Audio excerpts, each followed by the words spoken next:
What's up, everyone? It's your buddy Nick here, and today I want to talk about King Kong, the movie. I know it's a review, but I'll give my review in the end of it, what I thought about it and how I liked it. But let's just take a minute here and let's talk about Kong Sky Island and what I enjoyed of it. So, obviously, what I've enjoyed of it was the Kong scenes when Kong just came out and was just ripping shit apart. The skull crawlers are awesome. I love every scene in the movie with Kong. At least they were awesome and amazing. And great job on the CGI, I gotta say. Damn. But the other parts that were good too are the human parts with going on with the whole creation of Skull Island and how they got there and everything. And there's a storm, that's why no one ever found it. It's like the Bermuda Triangle, you could say, which is cool to think about that. And with everything else going on in Skull Island, because we learned that Kong is kind of like Batman in a way when you think of it, because he lost his parents. Had to make that little coincidence. But, Kong loses his parents due to the skull crawlers on the island. And so Kong gets pissed. That's why he's pissed. And fucks them all up. And I love this one part in the movie where he takes the fucking propeller from the fucking battleship and legit belts the fucking skull crawler with that. I don't know if he cuts... I think he cuts something off of it or something, but he just uses it to stab it with badass. Like a chain. Wraps it around his fist and beats the living hell out of it. Oh, shit was so badass. But other characters like John C. Reilly's character, he was probably my most favorite character of the whole movie. Just the way he was, and also his backstory was cool too.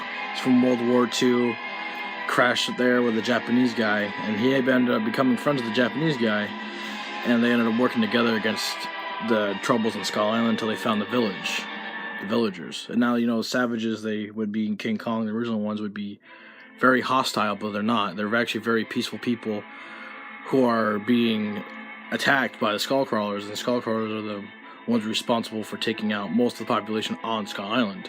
Now, John Goodman's character in the movie, he kind of plays a guy that's just trying to get Kong and see what he is, but he also wants to kill Kong and study on what he is and learn more about him by killing him. So that's what I got out of it from him. He ended up getting killed by a fucking skull crawler, which, spoilers by the way. But yeah, Monarch is there with other two people, I forgot their names. But they're there as well with Tom Hiddleston's character. There we go, I fucking got it. Brain fart. But yeah, with Tom Hiddleston's character, he's there with Brie Larson as well. She's like a photographer for war and stuff like that. Tom Hiddleston is a trapper, expert trapper. Used to be in the Special Forces, I believe. What's his name? Samuel L. Jackson's in it too. He's the main guy for the army there, and you got a bunch of other soldiers you follow too. Soldiers, not soldiers. God damn it. Anyways, I'm fucking up my words here, but Kong Skull Island was such a great flick. If you guys really love the movie, if you guys really love monster movies in general, then I say go see it. It's a lot of fun, a lot of action in it from Kong, a lot of good backstory. There's also a lot of mentions of Godzilla in it too. And then the end credits scene where we see Godzilla come into it, it's like, oh my god, dude, Godzilla 2. So that's what I'm excited for. And the ending to it, too, explains more about John C. Reilly, and I won't spoil that for you. You go see that for yourself. But the ending for John C. Reilly's character was perfect, I thought. And there's a lot of funny scenes in it, because, you got a lot of these actors who are good with comedic stuff, such as John C. Reilly and John Goodman and others. But yeah, this movie was definitely, at least in my book, at least a 9 out of 10 for me, because this movie was amazing and badass. And like I said before, Kong is also the youngest. He's really young in this. That's why he's so small. So apparently later in the movies, we're going to see him get bigger and bigger to take on Godzilla in 2020. Godzilla vs. King Kong, which I am excited for. But yeah, Kong, whew. So badass. And the whole reason why Jackson's character was pissed at him was because Jackson was the one who started it by bombing the fucking island with bombs, and Kong ended up being like, you ain't throwing bombs on my island, bitch. Kong took care of that shit real quick. Taking him down like nothing. But yeah, just the whole Kong, just Kong himself, man. Like, I honestly like the look of him, because he looks more like the 1930s look, mixed with like the 2005 look, if you know what I mean. He's big. He's not black, but he's brown. He's more brown than anything.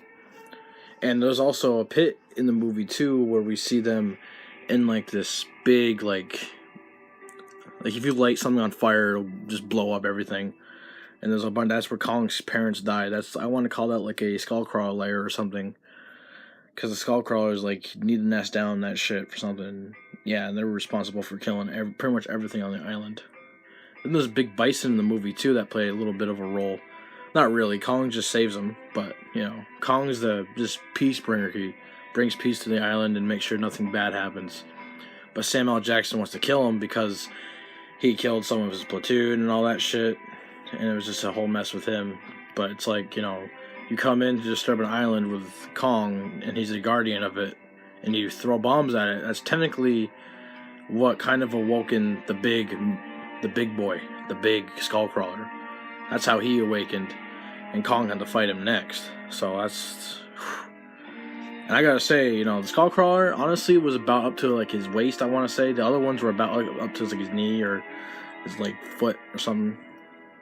But yeah, guys, that's pretty much. They weren't really much of a challenge for him, at least the little ones, till the big one came out and he was fucking Kong up. But other than that, guys, this movie was great, and I recommend you see it for yourself. Tell me what you guys think about it. Let me know in the comments below if you already saw it. And I hope you guys are ready for Godzilla 2, because we're getting in for a big surprise, everyone. But like I said, 9 out of 10, and this movie was amazing. So like, subscribe, and share my video if you guys want to. It's all good, but yeah, hope you guys enjoyed. Have a good night.